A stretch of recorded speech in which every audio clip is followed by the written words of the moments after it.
Histamin merupakan senyawa biogenik yang berbentuk dari dekarboksilasi asam amino histidin dengan bantuan enzim histidin dekarboksilase. Histamin banyak ditemukan jaringan tubuh seperti kulit, paru-paru, saluran pencernaan, dan sel mast. Senyawa ini memainkan peran penting dalam berbagai proses biologis, termasuk respons ilmu, sekresi asam lambung, dan transmisi. Histamin banyak ditemukan jaringan tubuh seperti kulit, paru-paru, saluran pencernaan, dan sel mast. Senyawa ini memainkan peran penting dalam berbagai proses biologis, termasuk respons ilmu, sekresi asam lambung, dan transmisi. Reseptor histamin. Histamin bekerja cara berkaitan dengan reseptor spesifik yang tersebar di berbagai jaringan. Terdapat 4 tipe utama reseptor histamin, yaitu pertama, reseptor H1 berperan dalam reaksi alergi, menyebabkan bronkitis, meningkatkan permeabilitas kapiler, dan pruritus. Reseptor kedua, dia menghantar sekresi asam lambung di mukosa gastrointestinal. Yang ketiga, reseptor H3, dia terdapat di sistem saraf pusat, berperan dalam pengaturan pelepasan neurotransmitter. Yang keempat, reseptor H4, dia ditemukan di sel hematopoietik, terutama eosinofil, dan sel T terlihat dalam homotaksis dalam peradangan. Sejarah penemuan antihistamin. Antihistamin pertama kali dikembangkan pada akhir 1930-an oleh ilmuwan dari Prancis dan mulai digunakan secara klinis pada awal 1940-an. Generasi pertama antihistamin seperti diphenhidramin dan promethazine memperlihatkan efek sedatif karena kemampuannya menembus sawar darah otak.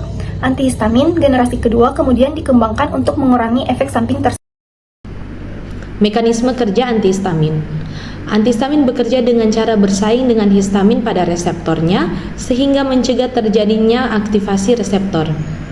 Obat ini bertindak sebagai antagonis kompetitif dan dalam beberapa kasus bersifat inverse agonis, yang artinya tidak hanya menghambat tetapi juga mengurangi aktivitas konstitutif dari reseptor tersebut. Klasifikasi obat antihistamin. Antihistamin reseptor H1. Antihistamin H1 bekerja dengan menghambat efek histamin pada reseptor H1, terutama pada kondisi alergi. Berdasarkan karakteristik farmakokinetiknya diklasifikasikan menjadi 2. Yang pertama, generasi pertama. Obat ini mudah menembus sawar darah otak dan menyebabkan sedasi dan bersifat lipofilik. Walaupun efektif, penggunaannya dibatasi oleh efek samping seperti kantuk, gangguan konsentrasi, dan mulut kering. Contohnya, diphenhidramin, chlorpheniramine, hidroksizin. Generasi kedua. Obat ini lebih selektif dan tidak menyebabkan sedasi karena tidak menembus sawar darah otak, memiliki bioavailabilitas yang lebih baik, waktu paru yang lebih panjang, dan dosis harian yang lebih rendah. Ini meningkatkan kenyamanan pasien dan menurunkan risiko efek samping. Contohnya, loratadin, cetirizine, fexofenadine. Selanjutnya, antihistamin reseptor H2 atau generasi kedua. Antihistamin H2 digunakan untuk menurunkan sekresi asam lambung. Beberapa contoh obat dalam golongan ini adalah simetidin, ranitidin, famotidin, dan nizatidin. Obat-obat ini memiliki struktur yang menyerupai histamin, namun dengan modifikasi tertentu yang meningkatkan selektivitas terhadap reseptor H2. Selanjutnya, struktur umum obat antihistamin. Antihistamin H1 umumnya memiliki 2 gugus aromatik yang terhubung oleh spacer dan diakhiri oleh gugus amina tersier. Sementara itu, antihistamin H2 memiliki struktur dasar imidazol yang dimodifikasi dengan gugus polar untuk meningkatkan selektivitas terhadap reseptor H2.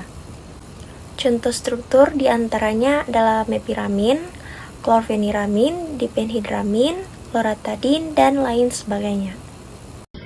Inovasi obat generasi ketiga itu terdapat ada levocetirizine dan desloratadine, yaitu menunjukkan peningkatan selektivitas dan stabilitas metabolik yang lebih tinggi. Obat-obat ini menunjukkan pengurangan signifikan dalam efek CNS. Jadi kesimpulannya, antihistamin ini merupakan senyawa penting yang berperan dalam berbagai proses biologi, termasuk reaksi alergi dan sekresi asam lambung. Histamin dikembangkan untuk menghambat kerja histamin melalui peningkatan pada reseptornya. Antihistamin H1 dan H2 memiliki struktur kimia yang khas dan berbeda berdasarkan reseptor target. Jadi dengan memahami hubungan struktur dan aktivitas, ilmuwan mampu merancang obat antihistamin dengan efektivitas yang lebih tinggi dan efek toksisitas yang lebih rendah.